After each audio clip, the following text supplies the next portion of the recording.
guys, how you doing? Have you been struggling to make the perfect jollof rice? You like that smoky signature jollof flavor, but then you feel like you need to make a large quantity of it for your rice. What if I told you that that's a lie from the pit of hell? That's a lie. You can actually make jollof for 3 people and still get that smoky jollof flavor. See, you need to keep watching this video if you want to learn, because after you finish watching this video, all your jollof problems, they are gonna be history, okay? The jollof queen is here for you. My name is Hilda Baci. Welcome to my very first video on YouTube. Welcome to my channel. I hope that you like what you see, and if you do, don't forget to like, share, subscribe, comment, engage, do all the great stuff. If you're watching this video, you are a pioneer. When I blow, you can tell them that I was there from the very beginning. You're going to love it here because I'm all about good vibes. Now let's get to making the perfect jollof rice. By the way, I'm gonna be using this beautiful baby here. So cute, right? Let's cook.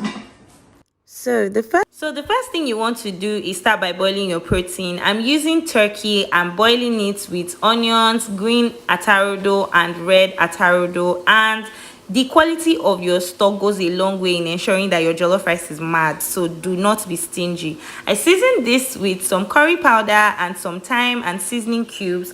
I put in a little bit of water, not too much water, very important.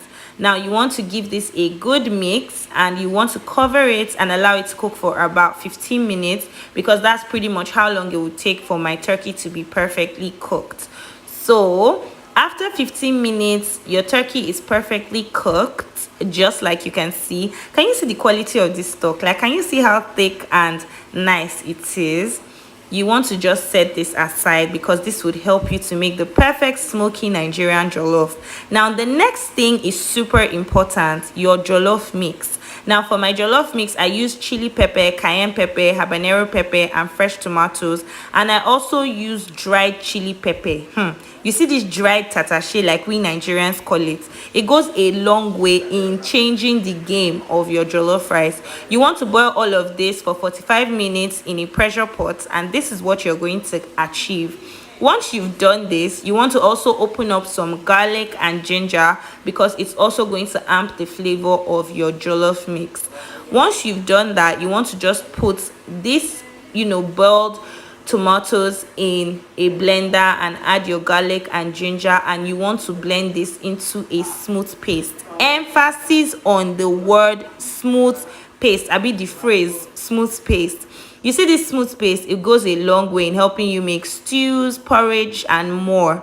So you just want to put it in an airtight container, and then you're going to drizzle some vegetable oil. Please do not use red oil. So once you drizzle this, you can actually store this for weeks and weeks. You just want to cover it and put it in the fridge, not in the freezer. The fridge is just fine, and you have your signature jollof mix. So let's make our jollof rice. So for the jollof rice, we're going to start with some vegetable oil. I use 2 cups of oil for this, and I always use 2 different brands of tomato paste because it guarantees me the perfect color for my Nigerian smoky jollof rice. So once your oil is hot, you're going to put in some bay leaf. You're also going to put in some onions, and you want to fry this for about 1 minute until you can smell the onions and the bay leaf in it. And then you're now going to be adding in some curry powder and some thyme. And you want to add just a little of this because you already have curry powder and thyme in your stock. So you just want to fry this for another 1 minute, and then, brothers and sisters, work has started because you're going to start frying your tomato paste. So I used about 80% of each tomato paste that I mixed in this jollof rice, and you want to fry this thing. See, I can't emphasize enough how important it is to properly fry your tomato paste, because it goes a long way in ensuring that your jollof rice is not tasting like sawdust. So you see the tomato paste I put here, I fried it for about 8 minutes. And 8 minutes sounds like a short time, but trust me, when it is your hand that is frying this thing over this hot oil, over this hot fire, you will know that 8 minutes is not a short time. So you want to fry this very well. For my newbies, Just taste it to know that it's no longer sour. Then you can introduce your signature jollof mix. So I use 2 cooking spoons and half to make this jollof rice, and I'm using 1.5 derica of rice to actually do this. I'm using basmati rice. So once you put this, you want to stir this for about 5 minutes or more. You will lose calories after cooking jollof rice because you need patience and precision when you're cooking jollof rice to make the best one. Cover this and leave to cook for another 6 minutes, and at 6 minutes you just want to fry it some more for like 2 minutes just to make sure that everything is perfectly combined. Then you're going to add in your seasoning cubes. I crushed my seasoning cubes so that I don't have to be squeezing it over the pot because this pot is hot. So you just want to mix this thoroughly, and then please taste it. Don't be scared to taste your food. It's very important. Then you're going to add your meat stock. Can you see the juice, the greatness of this meat stock? You want to mix this together. Now I know a lot of us actually struggle with knowing the right amount of seasoning to add to our jollof rice. I'm just going to give you this quick tip. You want to season your jollof rice until it is borderline salty.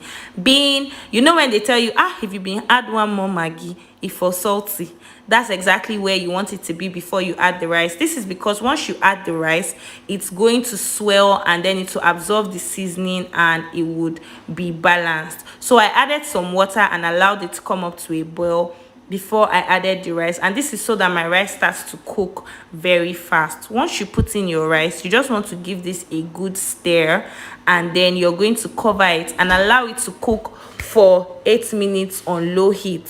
So after 8 minutes, you're going to check on your rice. It's important that you lift and turn. I know some people say we shouldn't turn our rice, but I don't go by that. I'm not in that school of thought. You want to lift and turn your rice so that what is on top comes down and what is down comes up. Don't be turning it like a thief.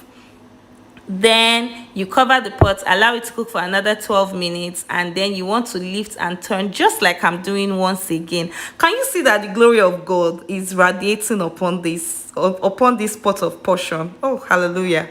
So you just want to lift and turn on all sides, and then you cover the pot and allow it to cook for another 12 to 15 minutes. And at this point, brothers and sisters, your jollof rice is actually ready. You can serve it if you're not crazy about that smoky flavor. But for those of us that are crazy about the smoky flavor, it is time to burn the rice, because smoky jollof rice is pretty much just burnt jollof rice. And as you can see, I moved it to somewhere that can give me high heat, because you're going to burn this rice until the smoke covers the rice, until you no go fit see wetin dey inside pot again. After which you will turn down the heat, allow it to settle for about 5 minutes so the smoke settles on the rice, and then you will now give it that final mix. You know that mix now, the one you use to pepper your enemies. Yeah, that's the one I'm talking about. Then you're going to serve this. See, it's only village people that can make this your rice not to be sweet. You know what I mean? So you want to try this recipe, because that, my lovelies, is how you make the perfect smoky jollof rice for 2 or 3 people. Why are you looking at my mouth?